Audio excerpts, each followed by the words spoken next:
Hi అండి. ఈరోజైతే ఎప్పుడు ఎవర్ గ్రీన్‌గా ఉండే ఒక ఐటెమ్ అనేది చేస్తున్నానండి. అదే కొబ్బరన్నం, చికెన్ కర్రీ. ఎవరికైనా ఇష్టమే కదండీ అదంటే. నా పద్ధతిలో ఎలా చేస్తానో చూపిస్తానండి.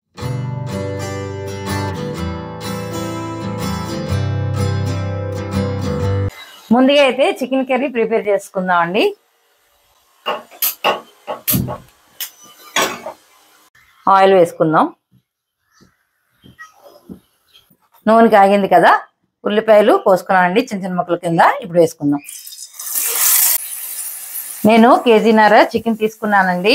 దానికి సరిపడా ఒక 4 ఉల్లిపాయలు పెద్దవి ఇలా చిన్న చిన్న ముక్కలుగా కోసుకున్నాను. ఒకసారి కలుపుకుందాం. ఉల్లిపాయలు వేగుతున్నాయి కదా, పచ్చిమిర్చి కూడా వేసుకుందాం. ఉల్లిపాయలు వేగుతున్నాయి కదండి, ఇవి వేగేలోపు పచ్చి మసాలా అయితే రెడీ చేసుకుందాం. అల్లం, ఎల్లుల్లిపాయ, ధనియాలు, జీలకర్ర, చెక్క, లవంగాలు, యాలకులు, సోంపు, అనాస పువ్వు. కొంచెం వాటర్ వేసి మిక్సీ పెట్టేద్దాం. మసాలా అయితే రుబ్బేసాయండి. ఇదిగో ముద్ద రెడీ అయింది. ఉల్లిపాయలు వేగాయి కదా, ఇందులోనే మనం మసాలా ముద్ద వేసుకుని వేపుకుందాం.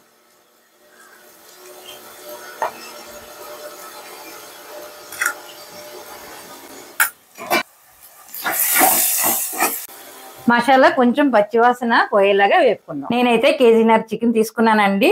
2 సార్లు వాష్ చేశాను. సాల్ట్ వాటర్ లో అయితే వేసి ఒక అరగంట సేపు ఉంచాను. ఇప్పుడు ఆ నీరంతా పిండేసుకుని చికెన్ అయితే ఇలా తీసుకున్నాను. ఇప్పుడు మనం ఉల్లిపాయలు వేగినాయి కదా, ఇందులో వేసేసుకుందాం. మసాలా కూడా వేగింది కదా, ఇప్పుడు చికెన్ వేసుకుందాం.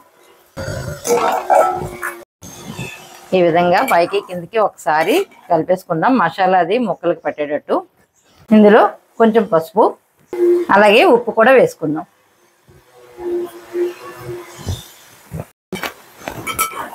ఈ పసుపు ఉప్పు ముక్కలకు పెట్టేటట్టు కలిపేసుకుందాం.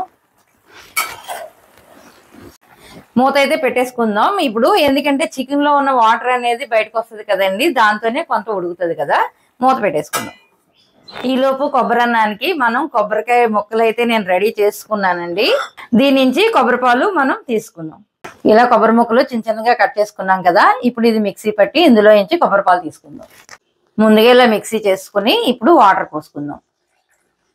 అప్పుడు మనకి ఇందులో నుంచి పాలు అనేవి ఈజీగా వస్తాయి అన్నమాట. ఇలాగా మిక్స్ చేసుకున్నాం కదా, ఇప్పుడు దీన్ని వడపోసుకుందాం.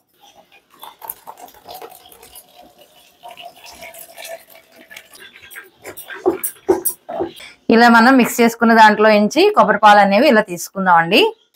ఆల్రెడీ ఒకసారి మిక్సీ వేసి ఇందులో పాలని తీసాం కదండి. రెండోసారి కూడా ఒక్కసారి మిక్స్ చేసుకుంటే మిగతా ఏమన్నా పాలు అనేవి ఉంటే ఇందులో మనం తీసేసుకోవచ్చు. చికెన్ వాటర్ అంతా ఎంకిపోయి దగ్గర పడింది కదండి. ఇప్పుడు కారం వేసుకుందాం. కూరకు తగ్గ కారం అయితే వేసాను కదా, మీకు తగ్గట్టు ఎంతవరకు కారం తింటారో అంత వేసుకోండి. అలాగే ఏదైనా ఎన్వీలో కొంచెం కారం అనేది ఉంటే మాత్రం టేస్ట్ బాగుంటుంది. ఇప్పుడు ఇందులో వాటర్ వేసుకుందాం. కర్రీ ఉడకాలి కదా. ఇలా నేను వాటర్ వేసుకున్నానండి. ఎందుకంటే మనకి కొబ్బరి అన్నానికి పలుచగా ఉండాలి కదా, కలుపుకుంటే గ్రేవీ అనేది ఉండాలి కదా, అందుకని ఇలా వేసుకున్నాను. ఈ టైంలోనే ఉప్పు కారం సరిపోయిందో లేదో చూసుకుంటే సరిపోతుంది. ఈలోపు ఉడుకుతూ ఉంటుంది. దీన్ని నేను చిన్న పొయ్యి మీదకి ట్రాన్స్ఫర్ చేసుకుంటానండి. దీని మీద కొబ్బరి అన్నం వేసేసుకుందాం. ఈలోపు చికెన్ అవుతూ ఉంటుంది, కొబ్బరి అన్నం కూడా అయిపోతూ ఉంటుంది. ఇప్పుడు దీని మీద మూత పెట్టేసుకుందాం. ఇప్పుడు కొబ్బరి అన్నానికి గిన్నె పెట్టేసుకుందాం. అలాగే ఇందులో ఆయిల్, ముందుగా ఆయిల్ వేస్తున్నానండి. ముందే నేను నెయ్యి వేయట్లేదు, తర్వాత వేస్తాను నెయ్యి. ఇప్పుడు ఆయిల్ అయితే వేస్తున్నాను. ఈ కొబ్బరి అన్నానికి చెక్క అండి, దాల్చిన చెక్క, అలాగే అనాస పువ్వు, లవంగాలు, బిర్యానీ ఆకు వేసుకుని ఒకసారి కలుపుకుందాం. అలాగే జీడిపప్పు కూడా వేసుకుందాం. ఇందులో ఒక 3 యాలకులు కూడా వేసుకుందాం. ఒకసారి ఇవన్నీ కలుపుకుందాం. పాయలుగా కోసుకున్న ఉల్లిపాయను అయితే వేసుకున్నాను. నేను ఒక చిన్న పాయలు 4 తీసుకున్నానండి, ఇందులో వేసుకుంటున్నాను. కొబ్బరి అన్నానికి అయితే ఉల్లిపాయలు మాత్రం కొంచెం వేసుకుంటే టేస్ట్ అనేది బాగుంటుంది. అలాగే అల్లం వెల్లుల్లి ముద్ద కూడా వేసేస్తున్నాను. ఇందులోని ఒక 2-3 స్పూన్లు నేను అల్లం వెల్లుల్లి ముద్ద వేసుకుంటున్నాను. ఈ అల్లం వెల్లుల్లి ముద్ద పచ్చివాసన పోయే వరకు వేయించుకుందాం అండి. కొబ్బరి అన్నానికి అయితే మసాలాలు ఎక్కువ వాడమండి, ఇవే వేసుకుంటాం. అల్లం వెల్లుల్లి ముద్ద వేసుకుంటాం అన్నమాట. అంతే. ఇందులోనే పచ్చిమిర్చి కూడా వేసుకుందాం. ఒక 10 పచ్చిమిర్చిలాగా వేసానండి. కారం అనేది మనకి ఇందులోనే కదా వస్తుంది, కారం అది ఇంకేం వాడం కాబట్టి పచ్చిమిర్చి కొంచెం వేసాను. నేనైతే 3/4 కేజీ రైస్ తీసుకున్నానండి. దానికి నేను 2 కొబ్బరికాయలు అయితే తీసుకున్నాను. ఇలాగా మనం చిక్కగా పాలు తీసుకున్నాను. ఇవి ఎన్ని ఉన్నాయో లెక్క చూసుకుని మిగతా వాటర్ అనేది మనం యాడ్ చేసుకోవచ్చు. ఇవన్నీ వేగాయి కదండి. ఇప్పుడైతే నేను కొబ్బరి పాలు వేసుకుంటున్నాను.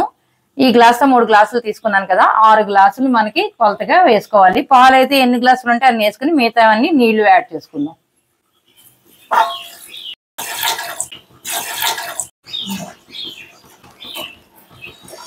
ఈ 2 కొబ్బరికాయలకి 6 గ్లాసులు పాలు అయితే వచ్చాయండి. ఇందులో అయితే 6 గ్లాసులు కొబ్బరి పాలు వేసాం కదండి. కుక్కర్లో అయితే మనం 1కి 2 వేసుకుంటే సరిపోతాయి. కాకపోతే మనం బయట కదా పెట్టుకున్నాం, ఒక అర గ్లాస్ అనేది ఎక్స్ట్రా వేసుకోండి నీళ్ళు అనేవి. ఎందుకంటే కొబ్బరి పాలులోని రైస్ ఉడకడం కదా, కొంచెం గట్టిగా అనేది ఉంటుంది. అందుకని ఒక అర గ్లాసు నీళ్లు వేస్తున్నాను.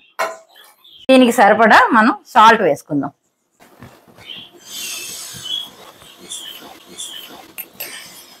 కొబ్బరన్నం అనేది వైట్గానే వస్తుందండి. నేను అల్లం వెల్లుల్లి ముద్దలో కొంచెం పసుపు అనేది వేసాను, అందుకని కలర్ అనేది కొంచెం మారింది. చికెన్ కర్రీలోకి అయితే నేను కొంచెం కొబ్బరి ముక్కలు, అలాగే గసగసాలు, జీడిపప్పు ఈ 3 కలిపి మిక్స్ చేస్తానండి. ఎందుకంటే బిర్యానీలోకి కానీ కొబ్బరన్నాల్లోకి కానీ మనకి గ్రేవీ అనేది చాలా టేస్ట్ గా వస్తుంది అనమాట. మన కుర్మా ఎలా చేసుకుంటామో ఆ టైప్ లో బిర్యానీకి అయితే ఈ 3 వేస్తే గ్రేవీ అనేది టేస్ట్ గా ఉంటది. మిక్స్ చేసుకున్నాను కదండి, ఆ మిశ్రమం ఇందులో వేసుకుందాం. ఇలా ఈ విధంగా ఈ పేస్ట్ అనేది వేసుకుంటేనండి టేస్ట్ అనేది చాలా చాలా బాగుంటది. అలాగే గ్రేవీ కలిసి వస్తుంది. బిర్యానీ కానీ మనకి కొబ్బరన్నం కానీ ఇలాంటి వాటికి ఇలా వేసుకుంటే ఆ గ్రేవీ అనేది చాలా టేస్ట్ గా అనిపిస్తుంది అనమాట. కొబ్బరిపాలు ఎసరైతే మరుగుతుంది. ఇప్పుడు మనం రైస్ అనేది వేసేద్దాం. ఈ టైంలోనే ఉప్పు అది సరిపోయిందో లేదో ఒకసారి చూసుకుంటే సరిపోతుంది. ముందుగా రైస్ అనేది కడిగేసుకుని ఒక అరగంట ముందు నానబెట్టుకున్నానండి. ఇప్పుడు ఇందులో వేసేసుకుందాం.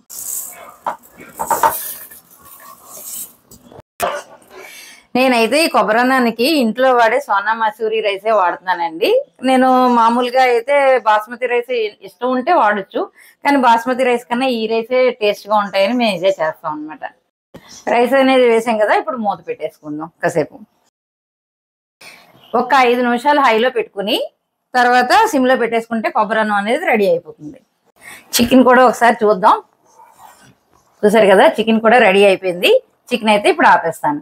ఈ మాత్రం పలుచగా ఆపితే చిక్కబడుతుంది కదా, మనకి ఆ రైస్ లోకి అనేది ఈ గ్రేవీ ఉండాలి కదా, అందుకని. స్టవ్ ఆపేసుకున్నాం కదా, ఇప్పుడు కొంచెం కొత్తిమీర వేసుకుని మూత పెట్టేసుకుందాం. చికెన్ అయితే రెడీ అయిపోయింది కొబ్బరన్నంలోకి. ఇప్పుడు కొబ్బరన్నం కూడా ఒక్కసారి చూసేసి కలిపేస్తే ఒక్కసారి పైకి కిందకి, తర్వాత ఇంక సిమ్లో పెట్టేసి వదిలేద్దాం. ఒకసారి రైస్ అన్నది ఇలా మొత్తంగా ఒక్కసారి కలుపుకుందాం అండి. ఒకసారి ఈ టైంలోనే పైకి కిందకి ఒకసారి కలిపేసుకుంటే మూత పెట్టేసుకున్నాం అనుకోండి, మనకి కొబ్బరన్నం రెడీ అయిపోద్ది. తర్వాత మనం ఈ గరిటె పెట్టి కలిపితే ముక్కలా అయిపోతుంది అనమాట. అందుకని ఇప్పుడే కలుపుకోవాలి. సిమ్లో పెట్టి మూత పెట్టేసుకుందాం అండి. ఒక్క 20 నిమిషాలు ఇలా వదిలేస్తే మనకి కొబ్బరన్నం అన్నది చక్కగా వచ్చేస్తుంది. ఒకసారి మూత తీసుకుని నెయ్యి అనేది వేసుకుందాం అండి.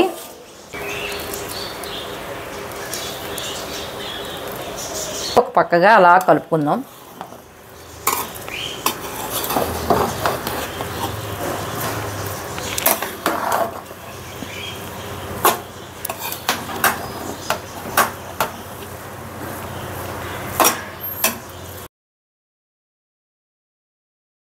నెయ్యి వేసుకున్నాం కదా, ఇంకొక 5 నిమిషాలు మనం మూత పెట్టేసి అలా వదిలేద్దాం.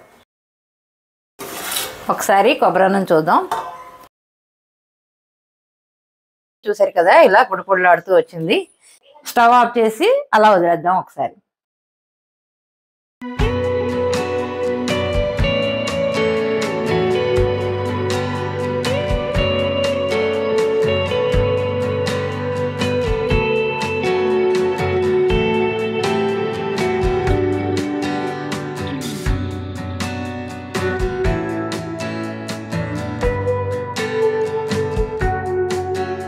శైలజ గారు, కొబ్బరన్నం చికెన్ కర్రీ వేడి వేడిగా ఎలా ఉందో చూడండి. చాలా టేస్ట్ చూడండి. ఆ ఫ్లేవర్ కూడా కొబ్బరి పాలు కదా, చాలా టేస్ట్ చూడండి.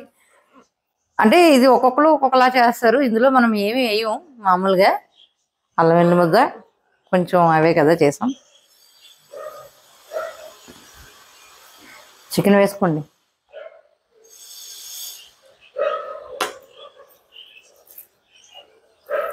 చాలా బాగుంది, చాలా బాగుంది, కమ్మగా ఉంది. ఈ కొబ్బరి పాలు కదా, రైస్ కూడా చక్కగా ఉడికింది, చాలా బాగుంది.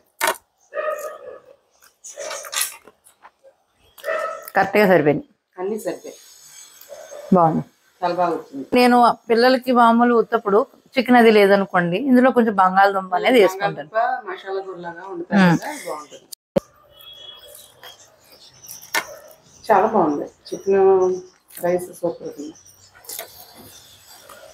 వేడివేడిగా ఉంది కదా, వేడివేడి మీద కూర రైస్ కూడా వేడివేడి ఉన్నాయి కదా, టేస్ట్ అయితే మామూలు లేదు, ఒక లెవెల్లో ఉంది నిజంగా. ఇది ఒక్కొక్కరు ఒక్కోలా చేస్తారు. ఒకళ్ళు జీలకర్ర అది వేస్తారండి కదా, ఒక్కొక్కళ్ళు బంగాళదుంప వేసుకొని చేసుకోవచ్చు. అలాగే స్వాతి గారు అయితే పుదీనా వేసి చేస్తారట. పుదీనా ఒకటే వేసి చేస్తారు. చూసారు కదండి కొబ్బరాను. ఇది నా స్టైల్లో మా ఇంట్లో చేసే విధానం చెప్పాను. నచ్చితే ఒకసారి మీరు కూడా ఒకసారి ట్రై చేయండి. అలాగే మీరు ఎలా చేస్తారో ఒకసారి కామెంట్ రూపంలో చెప్పండి. ఈ వీడియో కనుక మీకు నచ్చినట్టయితే లైక్ చేయండి, షేర్ చేయండి, సబ్స్క్రైబ్ చేయడం మర్చిపోకండి.